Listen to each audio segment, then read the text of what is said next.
Des choses qui doivent se faire, il y a des réalités qu'on doit vivre. Pourquoi? Parce qu'on est chrétien, parce qu'un disciple n'est pas plus grand que son maître. Il faut que ceux que le maître a vécu, que les disciples puissent le vivre. Une réalité.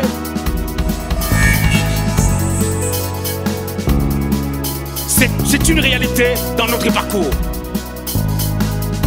Parce qu'un disciple n'est pas plus grand que son maître. Il doit vivre ce que le maître a vécu. Matthieu chapitre 10, verset 24 à 25. Le Seigneur est en train de dire, un disciple n'est pas plus grand que son...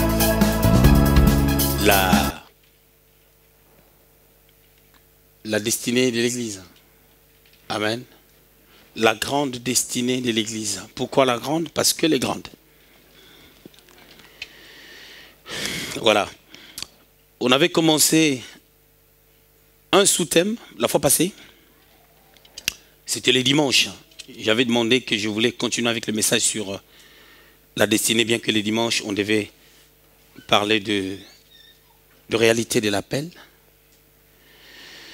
Là, on va faire la deuxième partie que je n'ai pas pu faire la fois passée. Amen. Inviter des gens pour écouter la parole de Dieu. Mais je ne sais pas par rapport à tout ce qu'on a dit, s'il y a des questions. Je vais essayer de parler un peu et puis on va travailler les questions. Amen. Voilà. On parlait de l'inimitié entre la femme et le serpent, et aussi entre la postérité de la femme et celle du serpent. Amen. J'avais dit que j'avais 5 points à donner pour nous expliquer pourquoi Dieu permet cette inimitié, pourquoi Dieu permet cette bataille entre le diable et la femme, et plus encore entre la postérité de la femme et celle du diable. Et la postérité de la femme, nous savons que c'est l'Église. La postérité de la femme, c'est toutes les personnes qui sont nées au travers d'une femme. Et la postérité du diable, ce sont les démons ainsi que leurs acolytes et toutes les personnes qui agissent sous la puissance de l'ennemi. L'Église a une promesse merveilleuse.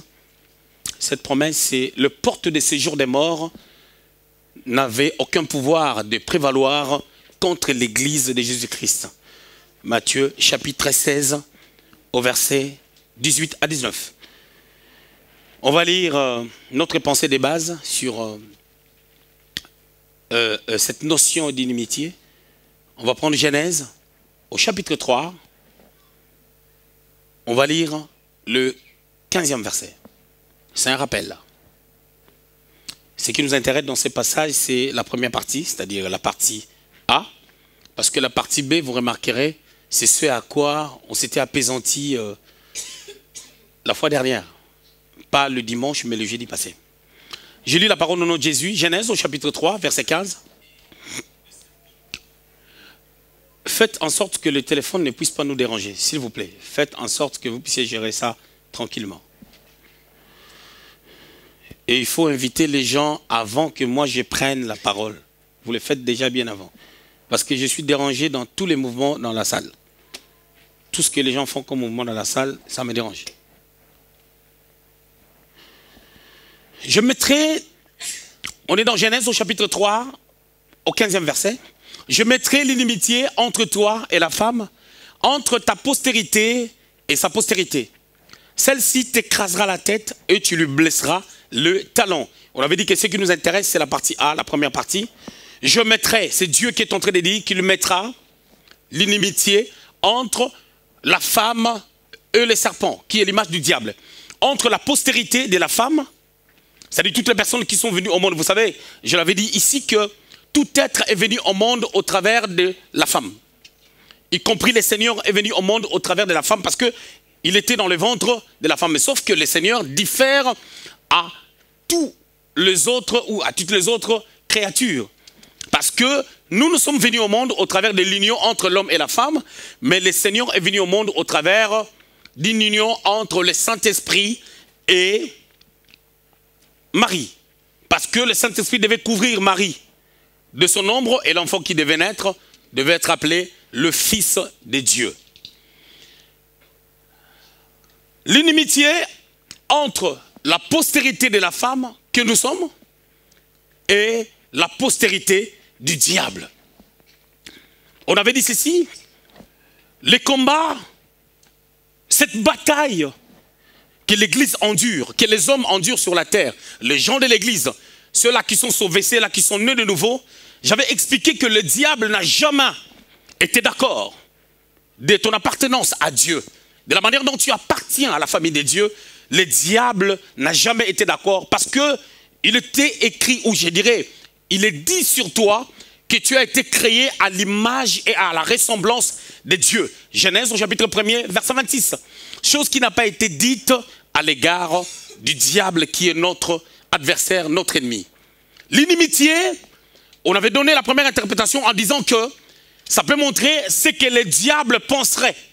Dieu avait vu ce que le diable penserait chaque jour dans sa vie pour pouvoir détruire la destinée de l'homme, pour pouvoir détruire la vie des hommes sur la terre, parce que lui, son sort est déjà scellé. Il sait là où il ira.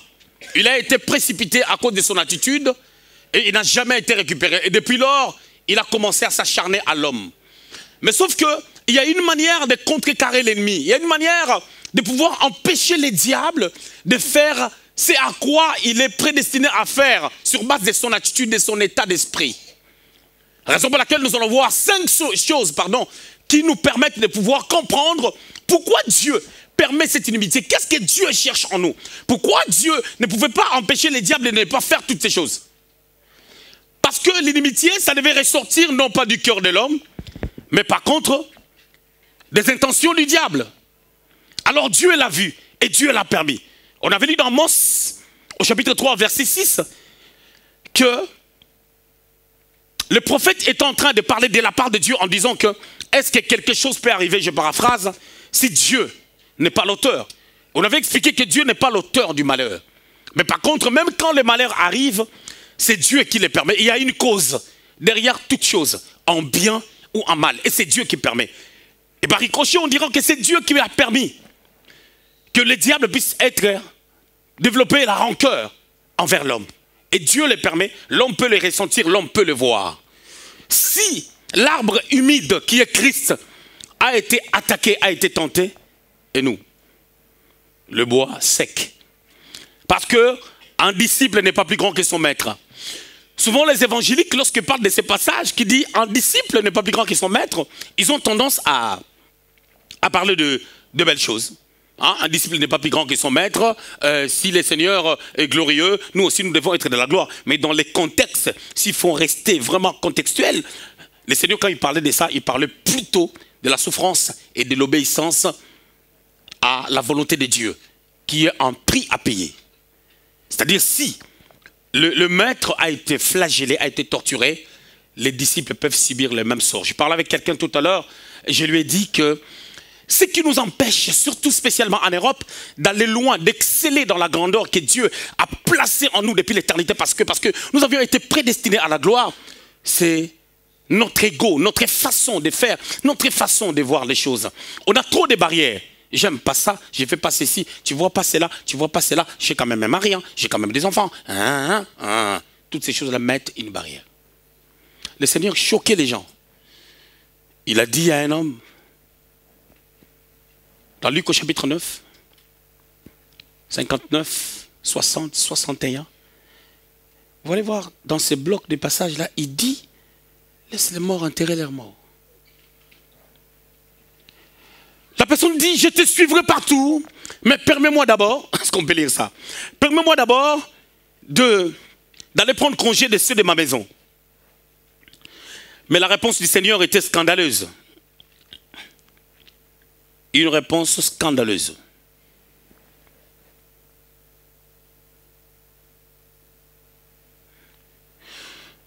Luc 9, 59, il dit à un autre, suis-moi.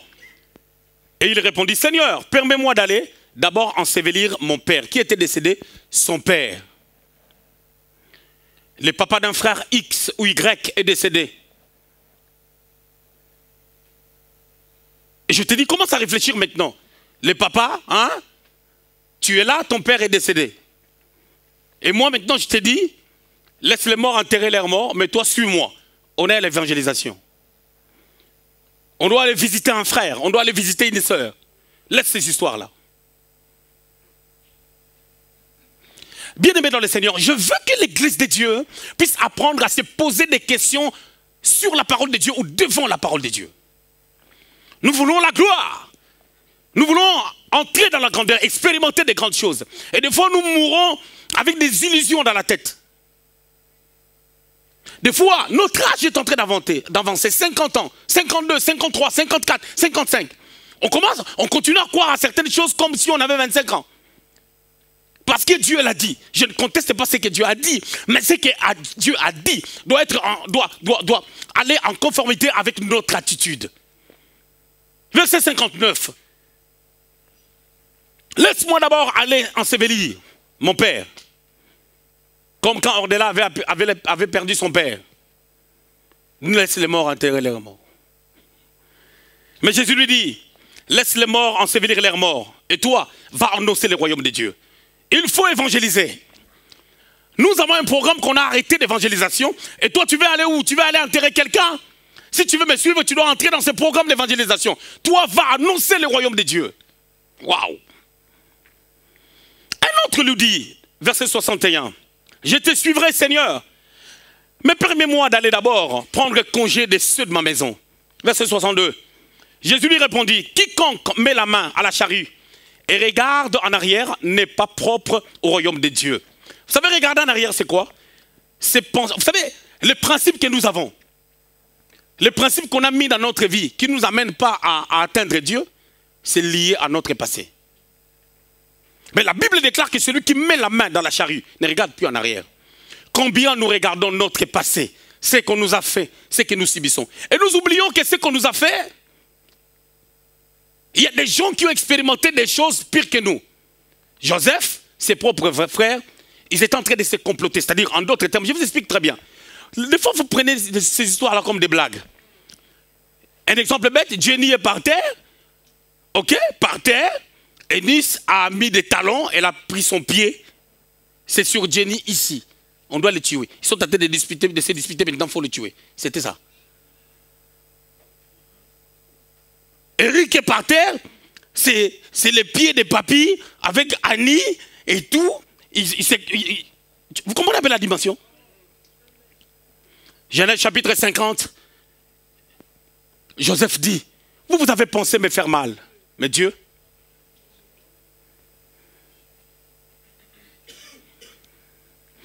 Cinq choses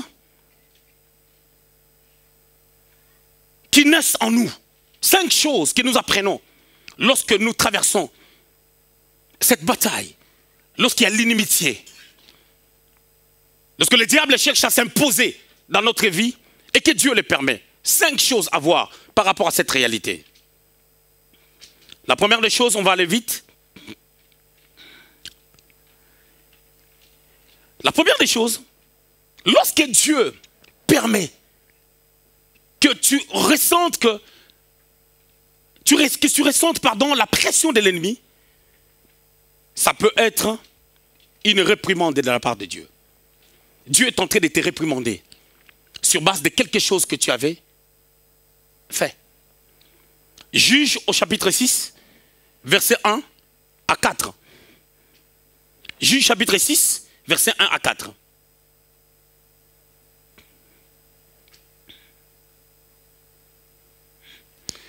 Les enfants d'Israël firent ce qui déplaît à l'Éternel. Et l'Éternel les livra entre les mains des Madians pendant 7 ans. Qui les livra entre les mains des Madians? C'est Dieu lui-même qui suscite une nation, selon ce qu'il avait dit à Moïse. Parce que Dieu avait dit à Moïse, lorsque vous allez désobéir, je l'avais dit, si vous lisez Deutéronome au chapitre 28, vous allez remarquer une série de bénédictions et une série de malédictions que Dieu lui-même prononce. Et les bénédictions devaient venir sur base de l'attitude des gens, la bonne manière de marcher avec Dieu. Et les malédictions devaient venir parce que les gens, si les gens abandonnent Dieu, c'est là où les malédictions allaient venir. Je continue ma lecture. La main des Madians fut puissante contre Israël. Pour échapper à Madian, les enfants d'Israël se retiraient dans les ravins de montagne, dans les cavernes et sur les rochers fortifiés. Quand Israël avait sémé, Madian montait avec Amalek et les fils de l'Orient ils marchaient contre lui. Ils campèrent en face de lui, détruisaient les productions du pays jusque vers Gaza. Et ne laissaient en Israël ni vivre, ni brebis, ni bœuf, ni âne. Deutéronome au chapitre 28, c'est en train de s'accomplir. Israël abandonne Dieu par rapport à leur conduite. C'est-à-dire, il se lance à adorer d'autres dieux. Dieu n'a plus sa place. Dieu permet l'inimitié. Il suscite un ennemi. Lorsqu'il y a l'inimitié, c'est qu'il y a deux camps qui s'affrontent. Des fois, il arrive, toi, tu ne veux pas de problème, mais il y a quelqu'un qui s'élève contre toi. Et tu es obligé de se lever et de s'engager en bataille. Mais là, nous voyons une inimitié permise par Dieu. Pourquoi? Parce que son peuple l'a abandonné. La Bible dit, les enfants d'Israël firent ce qui déplaît à l'Éternel. Et ce qu'ils ont fait n'est pas expliqué. Mais les commentateurs disent qu'ils ont abandonné leur Dieu pour suivre d'autres dieux. Mais comment on arrive à abandonner Dieu? Les gens se posent des questions. Mais comment j'ai pu abandonner Dieu? Quand on dit qu'Israël va vers d'autres dieux, c'est quoi? Ils partaient chercher la solution au travers d'autres moyens. Ils ont perdu la foi en Dieu. Parce qu'avec Dieu, c'est quoi? Tout ce que tu demanderas pardon en priant, tu dois croire que tu vas le recevoir. Mais le moment de la réponse ne dépend pas de toi. Le moment de la réponse dépend de la souveraineté de Dieu. Mais il y a un temps entre notre prière qui est entendue, exaucée même par Dieu, et un temps où Dieu va répondre d'une manière palpable. Mais sauf que lorsqu'on n'est pas équilibré, lorsqu'on n'est pas assis ou assise dans la parole de Dieu, qu'est-ce qui se passe? On devient impatient, on perd la foi, et on va aller chercher la solution autrement. Bien-aimé dans le Seigneur, j'ai vu des gens. Il y avait une bien-aimée qui a prié avec nous. J'étais en train de faire le service de Dieu. Je crois qu'on était à Esch. Pendant que je prophétisais, une sœur qui paye la dîme, une sœur qui vient à l'église, mais qui a payé les bandits, afin de pouvoir tuer quelqu'un. Parce que ces deux personnes s'est disputées de l'enfant. Ils ont un enfant en commun, et c'est les messieurs qui avaient la garde de l'enfant. Vous savez, nous les pasteurs, quand on nous explique des problèmes, on ne nous explique pas pourquoi l'État a pu donner la garde de l'enfant aux messieurs. Pendant que, en réalité, la garde de l'enfant, ça doit aller vers la femme. On ne nous explique pas toutes ces choses. Nous, on nous fait toujours mal. On m'a fait mal, on a mal jugé. Mais on n'arrive pas à insinuer là où on a boiteux. Elle paye les gens. Pendant que j'étais en train de prêcher, Dieu m'a parlé. Il y a quelqu'un qui est ici. Il y a ça. Lorsque la personne a pris rendez-vous, on s'est mis à parler. Je lui ai dit non seulement, tu as payé les gens, mais toi-même aussi tu es parti voir d'autres dieux. Bien aimé, c'est possible. C'est que Saül a fait. Saül est parti consulter d'autres dieux. Pendant qu'il était loin de Dieu, pendant qu'il marchait avec Dieu, il est parti consulter les morts. En d'autres termes, elle a vu le magicien.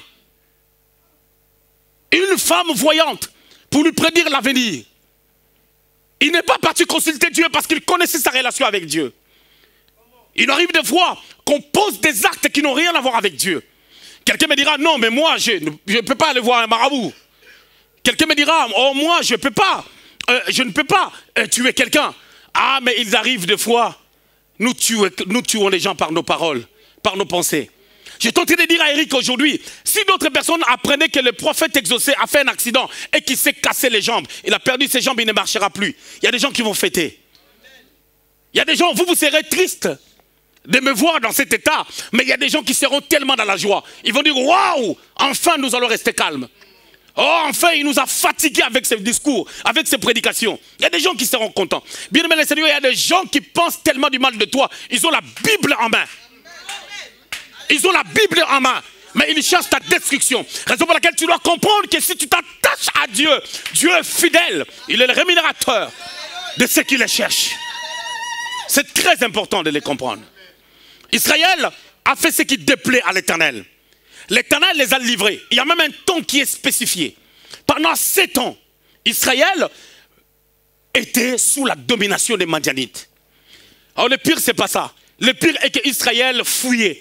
Israël allait se cacher dans leur propre pays. Lorsque les ennemis viennent, ils doivent aller se cacher.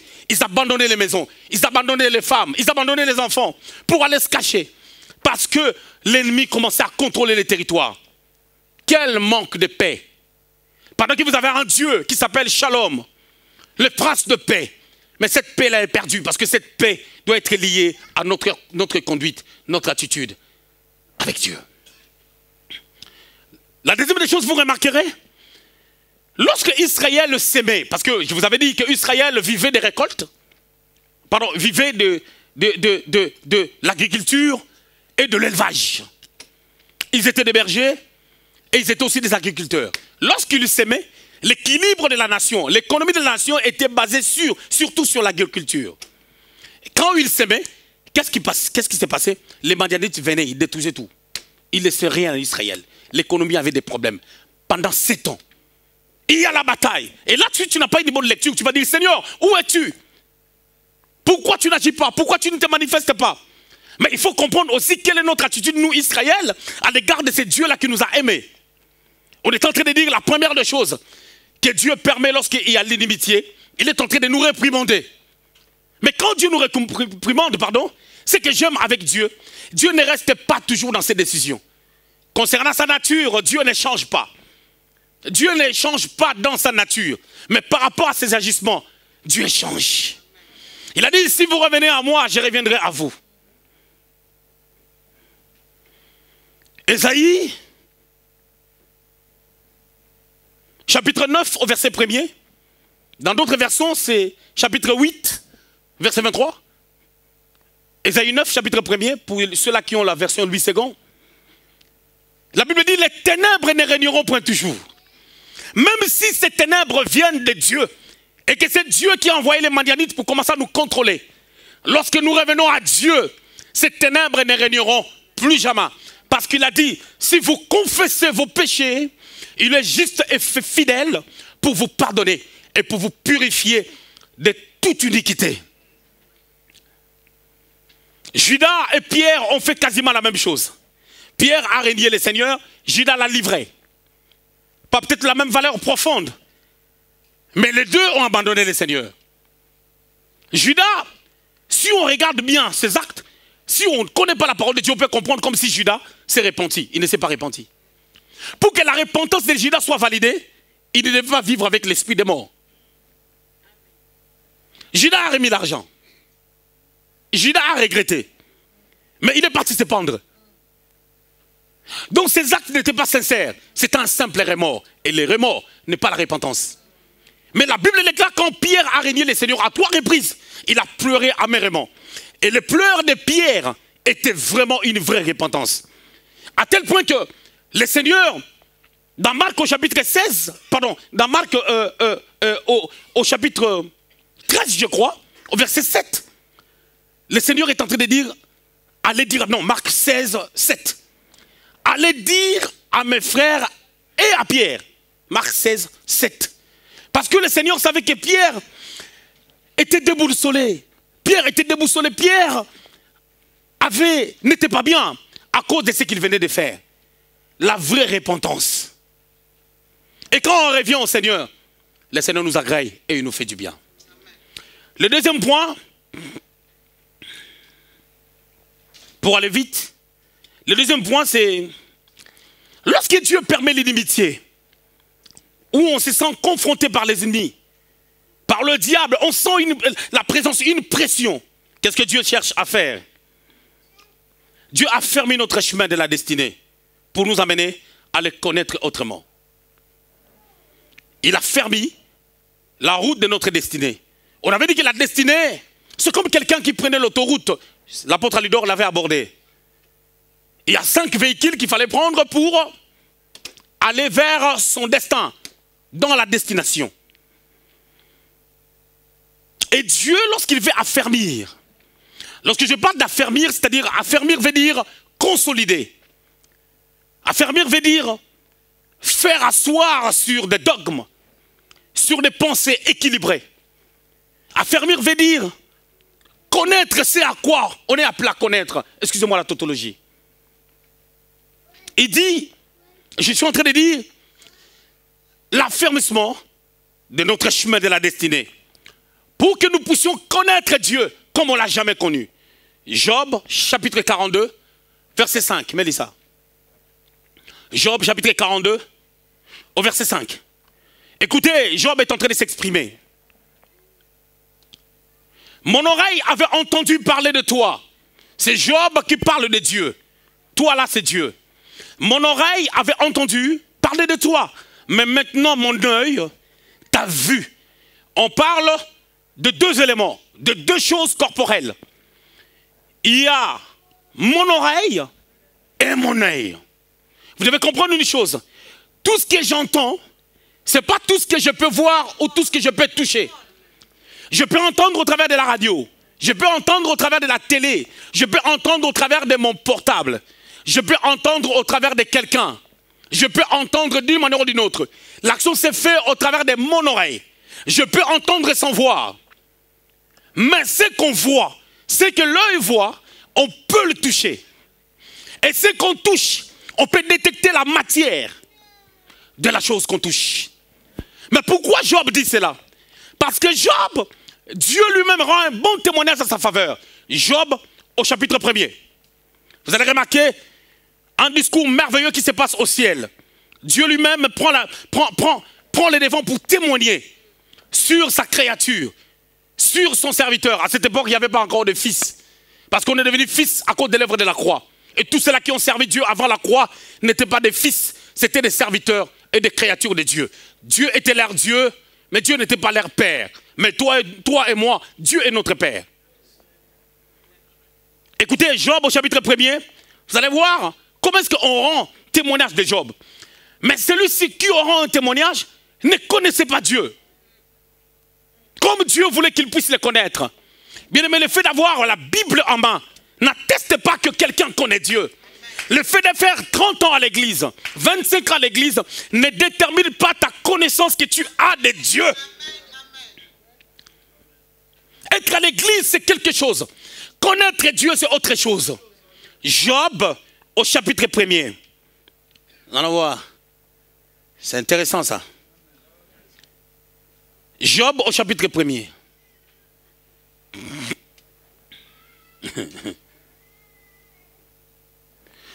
Je commence ma lecture à partir du verset 6, Job 1. Or, le Fils de Dieu virent un jour se présenter devant l'Éternel, et Satan vint aussi au milieu d'eux. L'Éternel dit à Satan, d'où viens-tu? Et Satan répondit à l'Éternel. Waouh! Même Dieu parle avec Satan. Dieu n'est pas l'ennemi de Satan. C'est Satan qui se croit ennemi de Dieu et notre ennemi. Mais Dieu le minimise. Écoutez, l'Éternel dit à Satan, c'est Dieu qui dit à Satan. Cette réalité est véridique, mais par contre, cette réalité ne peut plus se produire en ce temps. Pourquoi? Quand Jésus est mort à la croix, il a purifié les ciels. Parce que le ciel avait perdu sa sainteté, si je peux dire comme ça, à cause de la rébellion du diable et des anges qui étaient partis. Et quand le Seigneur a rétabli les choses sur la terre, souvenez-vous, ce qu'on lit sur la terre sera lié dans le ciel. Ce qu'on lit aux cieux sera lié sur la terre. Le Seigneur, la Bible déclare dans le livre d'Hébreux, il a purifié aussi les cieux. Et le diable ne peut plus avoir l'accès dans la présence de Dieu. Si Apocalypse parle du diable comme étant un accusateur, le diable nous accuse par rapport à notre propre conscience.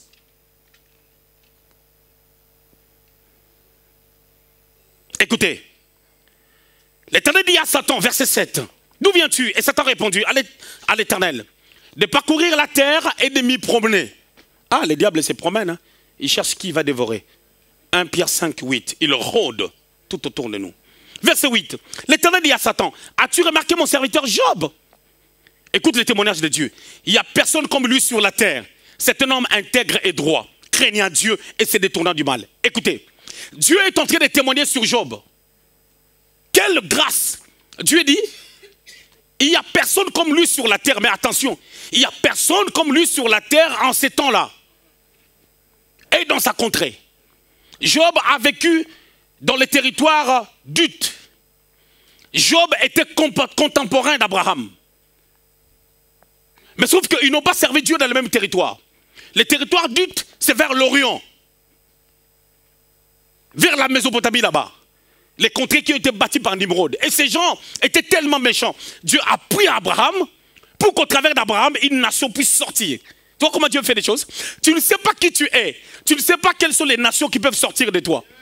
Dieu apprend à Abraham qui était hébreu. Il le sort. Et par lui, Israël est sorti. Et de l'autre côté, dans les territoires d'Ut, Job servait aussi Dieu. Il n'était pas la seule personne à servir Dieu.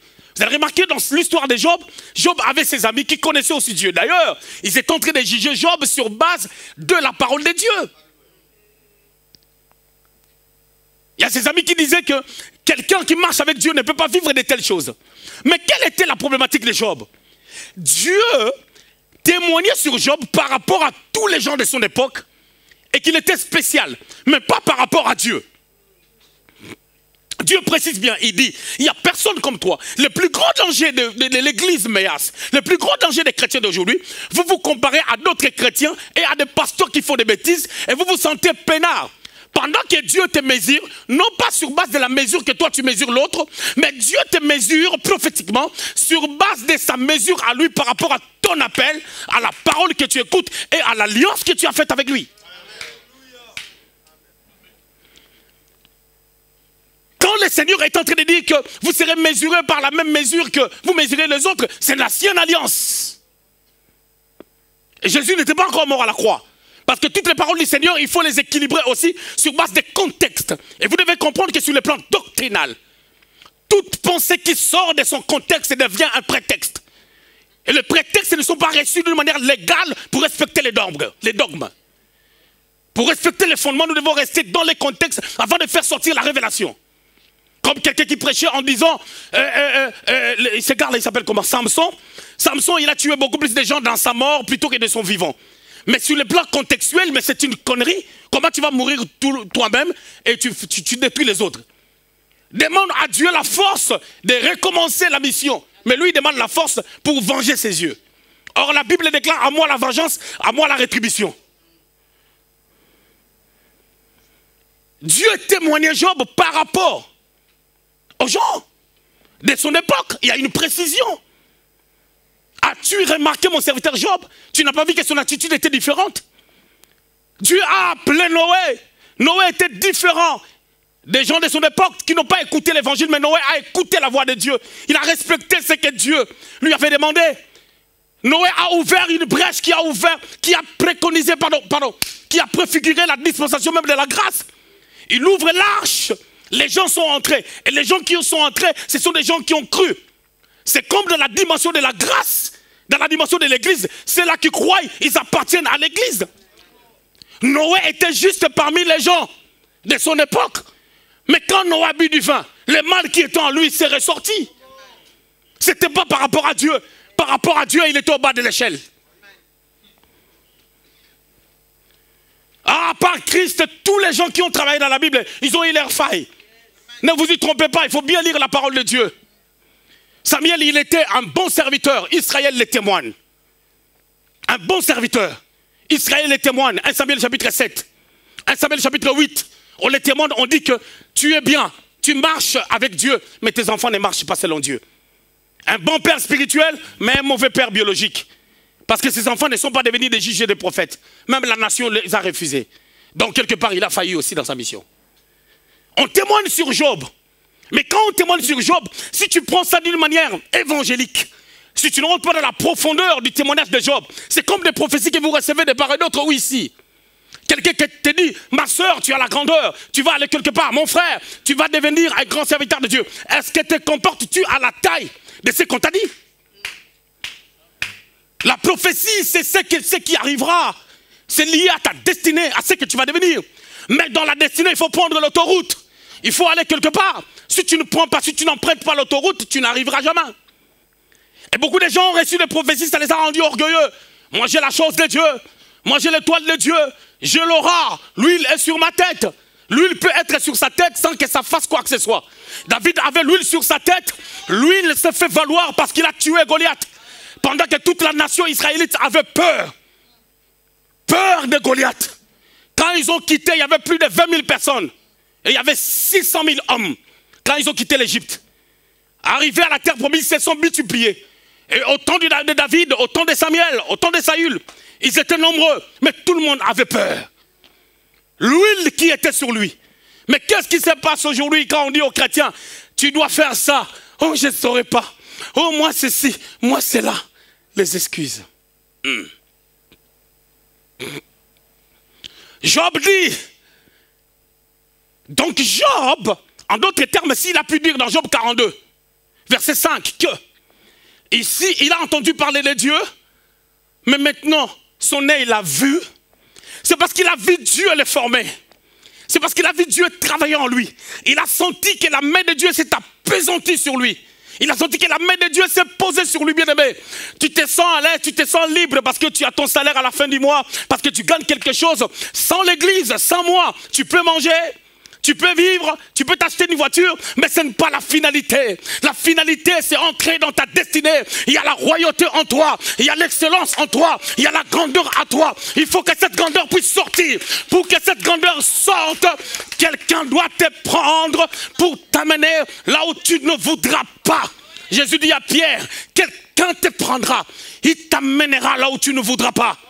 Oh, cet homme, Élisée, il avait un serviteur. 2 Rois chapitre 5, qui s'appelait Géasi.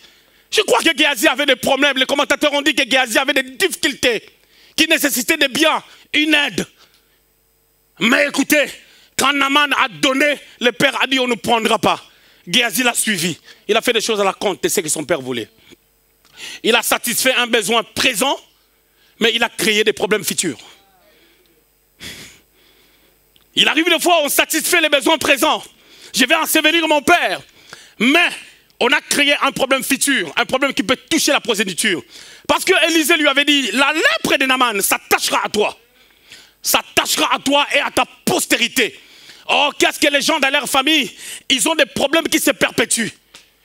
Tu verras des célibataires perpétuels. S'il y a 135 filles, il y a une seule qui est mariée. Des maladies qui se perpétuent. Parce qu'il y a eu des malédictions qui ont été prononcées. Mais nous, nous sommes en Christ. Ces choses ne peuvent pas avoir de la valeur en nous. Mais nous devons être préparés. Nous devons être à la hauteur. Être réellement en Christ.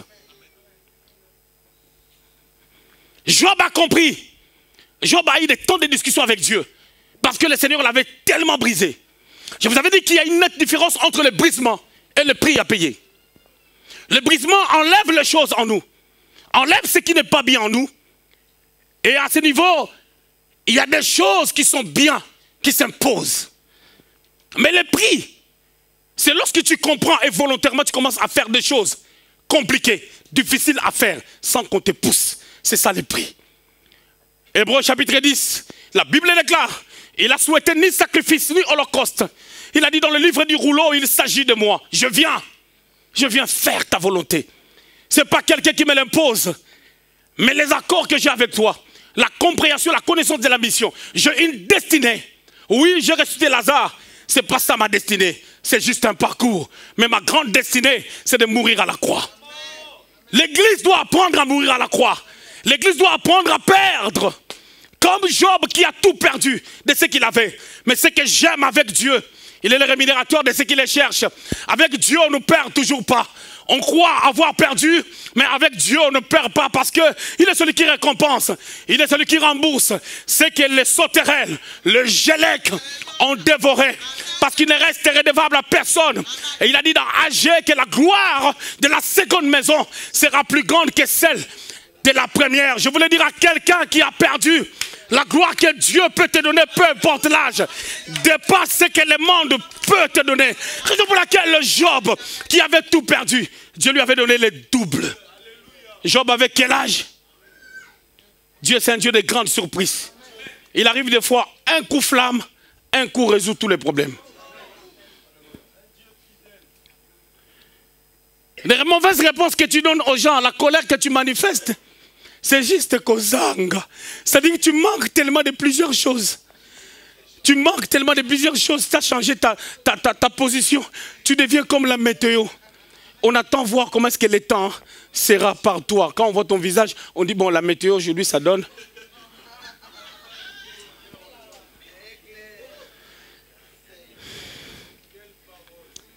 Quelle parole. Je dois aller très très très vite. Le troisième point. Dieu permet l'inimitié. Waouh.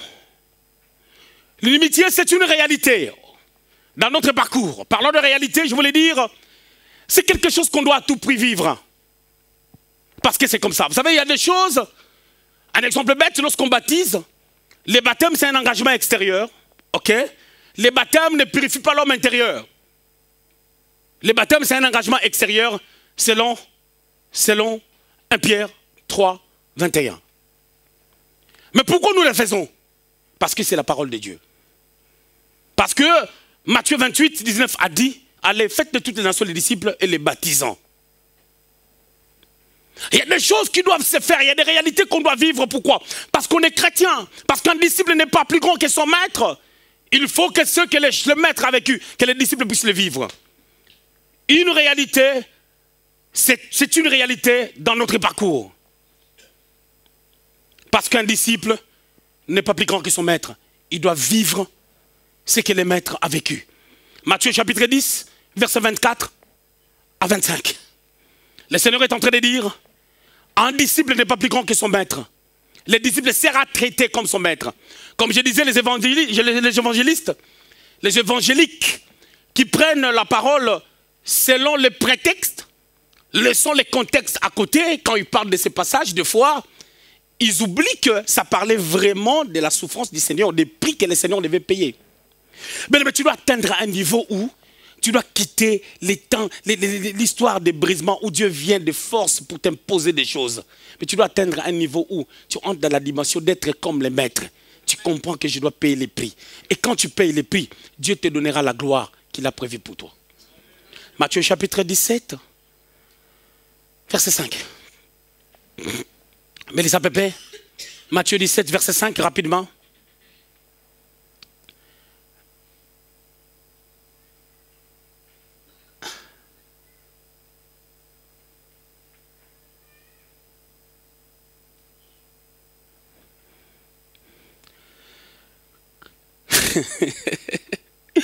Comme il parlait encore, une nuée lumineuse les couvrit.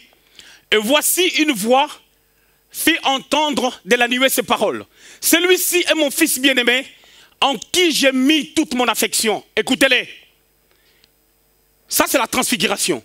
Jésus, dans la transfiguration, il s'est transfiguré. Ok? Il y avait Élie et Moïse à sa gauche et à sa droite. Il était avec Pierre, Jean et Jacques. C'était dans une montagne qu'on appelle la montagne de la transfiguration. Lorsque Pierre a vu cela, Pierre a dit restons ici. Vous savez, les gens aiment la gloire. C'est comme quand je suis avec Eric dans des hôtels 5 étoiles. Il dit j'ai pas envie de rentrer. Ça fait du bien. Mais lorsqu'il faut qu'on souffre, c'est là où il y a un problème. Eric, quand je lui dis des choses, il sait que c'est la vérité, mais ce ne sont pas des choses qu'il aime. Il a un visage comme Loïs. Tu sens vraiment, il devient une personne fiévreuse. Ah, l'agneau qu'on devait manger dans Exode chapitre 12, on devait les manger avec les herbes amères. La parole de Dieu, on ne mange pas ça dans la bouche, mais dans les oreilles. Mais quand ça arrive dans notre intérieur, ça touche notre ego, notre âme. C'est amer. Mais lorsque tu l'avales comme l'indolé, bien que c'est amer, c'est là où tu ressembles au maître. Écoutez maintenant, je reviens dans mon contexte, il ne faut pas m'éloigner. J'enseigne. Écoutez, Dieu dit, voici mon fils bien-aimé. Celui-ci, pardon, hein, celui-ci, est mon fils bien-aimé, en qui je mets toute mon affection. Écoutez-le, le Seigneur n'avait pas besoin d'entendre ça. Mais les disciples avaient besoin d'entendre ça. Mais quand cet homme-là, on l'avait arrêté, Pierre s'est dit, c'est contradictoire. Dieu avait dit que c'est son fils bien-aimé. Mais pourquoi son fils bien-aimé, il peut souffrir? Ah, comme quelqu'un m'a dit, comment on peut souffrir, faire souffrir quelqu'un qu'on aime? Ah, Dieu a aimé Jésus plus que les hommes nous ont aimés. Mais il a fait souffrir.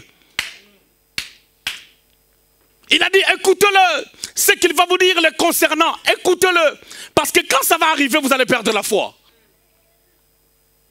Ah, combien on perd la foi lorsque les temps sont difficiles? Aujourd'hui, surtout en Europe, les maris ont la valeur plus que Dieu. Les enfants ont la valeur plus que Dieu.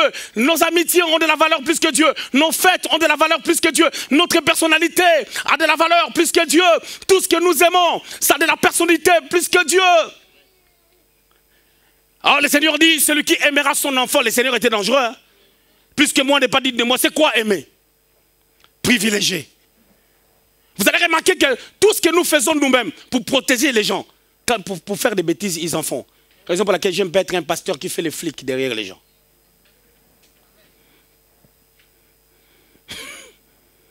Il dit, écoutez-le. C'est mon fils bien-aimé. Alors, dans Luc au chapitre 24, il y avait des deux disciples. L'un s'appelait Cléopas. L'autre, le nom n'est pas cité. Ils étaient sur la route. Ils allaient où? À Emmaüs. Sur le chemin d'Emmaüs. Pendant qu'ils faisaient un chemin, ils étaient en train de parler. Ils ont perdu l'espoir. Ils ont dit, nous aimerions... Pardon, nous espérions que c'est lui qui allait délivrer Israël de la main des Romains. Mais Jésus est avec eux. Dieu avait dit, écoutez-le. Il vous a dit que on va me détruire. Je serai mis à mort. Mais le troisième jour, je le ressusciterai. Écoutez-le. Mettez en pratique ce qu'il vous dit.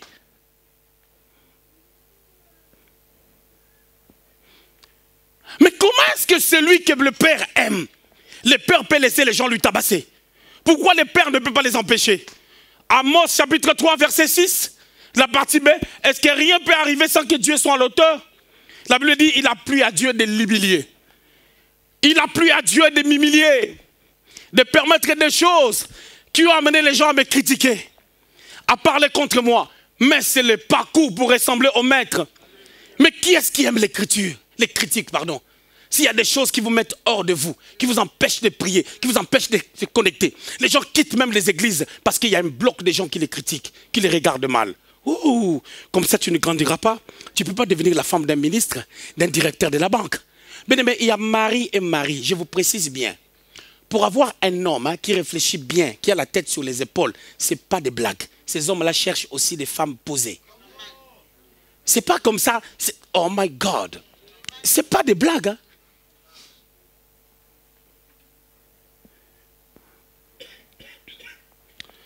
Pour aller vite, parce que je vais atterrir là, rapidement, on va prendre le quatrième point. Dans cette inimitié, Dieu cherche deux fois à tirer gloire après la victoire. Dieu cherche à tirer gloire.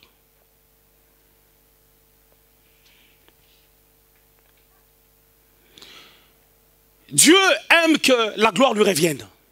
2 Samuel, chapitre 1er, verset 10. Mets-nous ça. Dieu cherche à tirer gloire. C'est l'avant-dernier point. Dieu cherche à tirer gloire. Je vais lire la parole au nom de Jésus. 2 Samuel 1, verset 10. Je m'approchai de lui et je lui donnai la mort, sachant bien qu'il ne survivrait pas à la défaite. J'ai enlevé les diadèmes qui étaient sur sa tête et les bracelets qu'il avait au bras. Et je les apporte ici à mon Seigneur. Je voulais laisser un peu l'histoire. Hein? Ces gars-là étaient en train de mentir. Saül s'est tué lui-même. Lui voulait chercher la gloire. Ok? Il voulait non seulement chercher la gloire, et puis il voulait aussi tirer gain de cause par rapport à l'action pour faire comprendre à David que j'ai tué ton ennemi. Ah!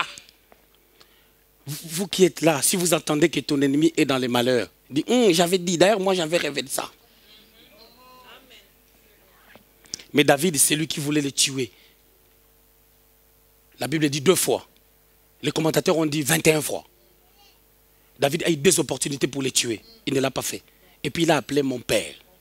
Ah, combien de personnes, les pasteurs qui les ont décidés dans le monde entier, ils les appellent maintenant par leur prénom. En plus, maintenant, on a des prédicateurs qui aident les gens à manquer du respect aux pasteurs pour se faire passer pour des gens de bien. La méchanceté de l'homme, c'est malheureux et ce n'est pas l'évangile. L'évangile, c'est l'amour de Dieu qui doit s'imprimer dans le cœur des gens. L'évangile, c'est faire passer pour quelqu'un de merveilleux et que d'autres personnes sont faux. Ah, si les dieux qui les a appelés les laissent dans la course, qu'est-ce que nous devons faire? Nous autres, là, on n'a que 2 membres. C'est là, moi. Il ne va pas m'influencer sur quoi que ce soit. Moi, je ne bouge pas à m'exaucer. Ah, je vois des pasteurs, tu verras. Et voilà, il rencontre un homme de Dieu. Il rencontre un homme de Dieu, photo. Il prend la photo, il met sur son profil. Ça fait quoi si tu as la photo de Billy Graham avec toi dans les profils? Ça ne changera ni ton église, ni ton onction. Ça, c'est le complexe. Les complexes d'infériorité. Un esprit blédard.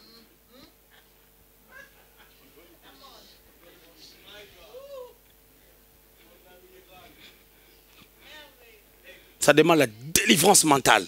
Et c'est une pauvreté spirituelle.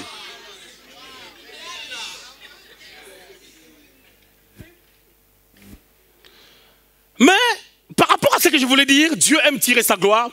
David était de l'autre côté. Il était dans les camps des Philistins. Ok? Et qu'est-ce que je dis? Ouais, David était dans le camp des Philistins. Et pendant qu'il était dans le camp des Philistins, vous savez ce qui s'est passé? Saül s'est donné la mort lui-même. Le Dieu qui avait promis la royauté à David a permis qu'on amène à David les choses qui montrent que c'est toi le roi. Le diadème et le bracelet du roi. Personne ne pouvait... Tu sais, en Israël, à ce temps, on te voit débarquer avec les diadèmes, tu as reçu ça où? Parce qu'il faut qu'on te les donne chez des prophètes. Il faut que les prophètes te donnent ça. Il faut que les pères de la nation te les donnent. Parce que Dieu lui a dit de te les donner. Mais toi, tu as eu ça où? On va t'arrêter, tu vas faire la prison.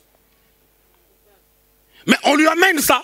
David n'a pas fait la prière le matin pour avoir les diadèmes et les bracelets. Oh, bien-aimé le Seigneur, Dieu nous répond à des prières qu'on avait fait il y a 7 ans en arrière. Tant qu'on reste fidèle avec Dieu, il y aura un temps, on t'amènera les diadèmes et les bracelets. On va te l'amener, on va te les amener, pardon. Tu vas dire, mais c'est à qui? On va te dire, c'est toi notre roi. Bien-aimé dans le Seigneur, il y a un Dieu qui existe. Dieu nous surprend des fois quand on ne s'y attend pas. Il répond à des prières que tu n'as pas fait. Il répond à des prières que tu as oubliées. Tu avais prié il y a 3 ans en arrière, mais tu as oublié. À force d'attendre, tu attends, la chose n'est pas là.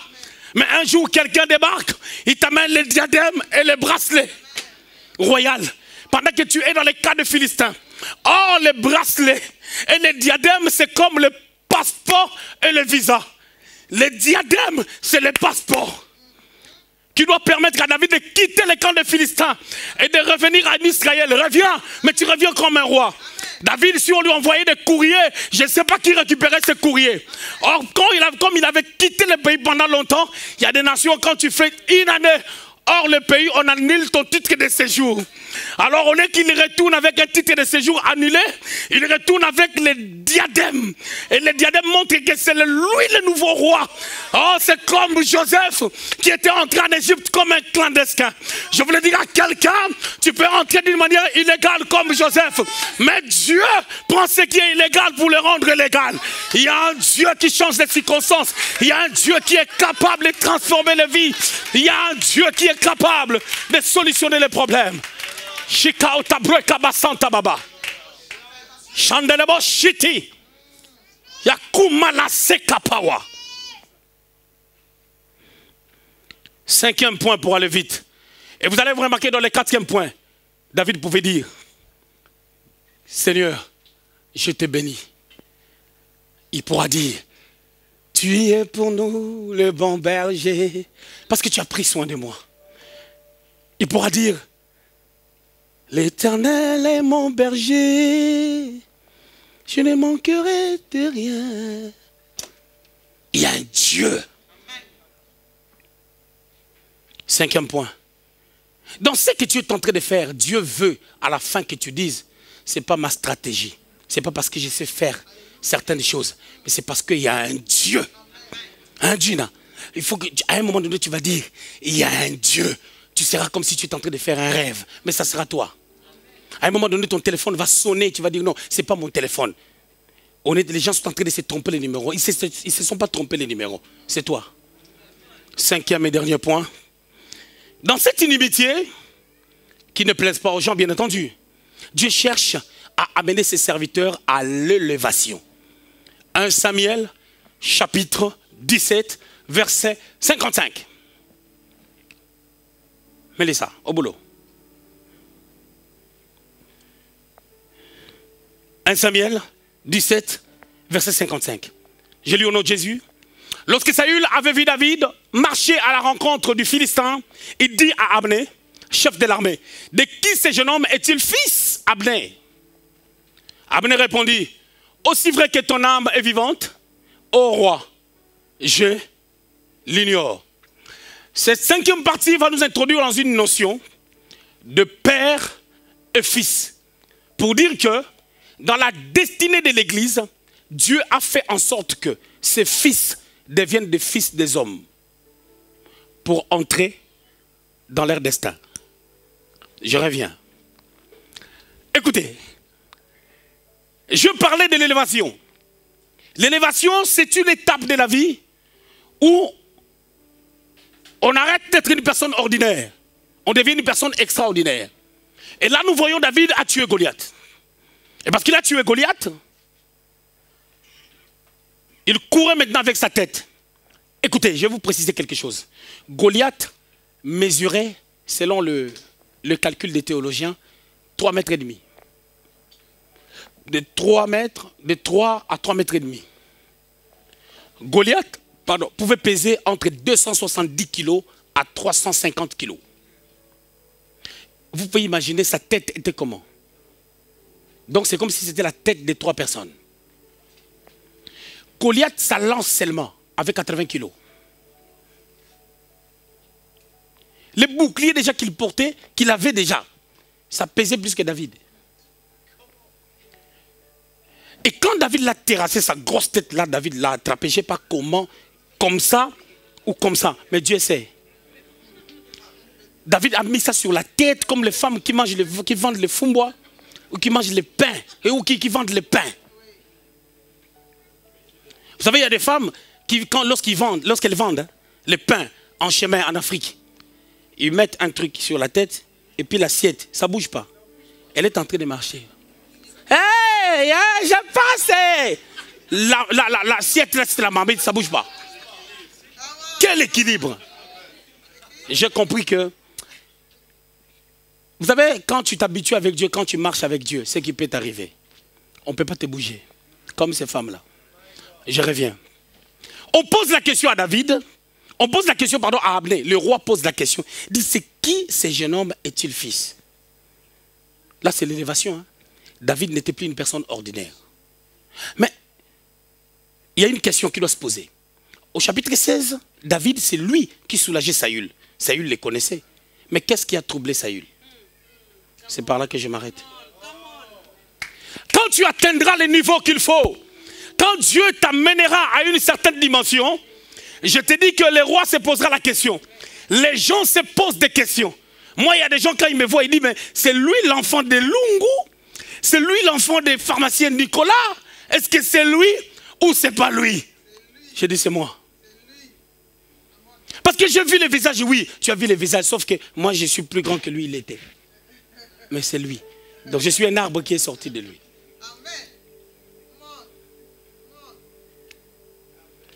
J'ai rencontré des gens qui m'ont posé la question, prophète, tu es né en France? J'ai dit, non, je ne suis pas né en France, je suis venu. Mais parce que tu es comme quelqu'un qui est né en Europe. Quelle intégration! Les gens se poseront des questions sur toi. Ils se poseront des questions.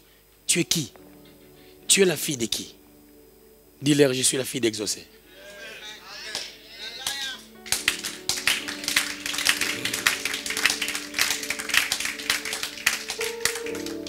C'est comme chez les Camerounais. Hein?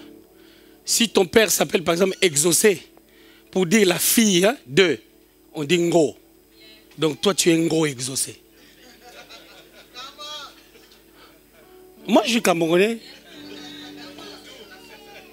Que Dieu vous bénisse. Qui doivent se faire, il y a des réalités qu'on doit vivre. Pourquoi? Parce qu'on est chrétien. Parce qu'un disciple n'est pas plus grand que son maître. Il faut que ceux que le maître a vécu, que les disciples puissent le vivre. Une réalité.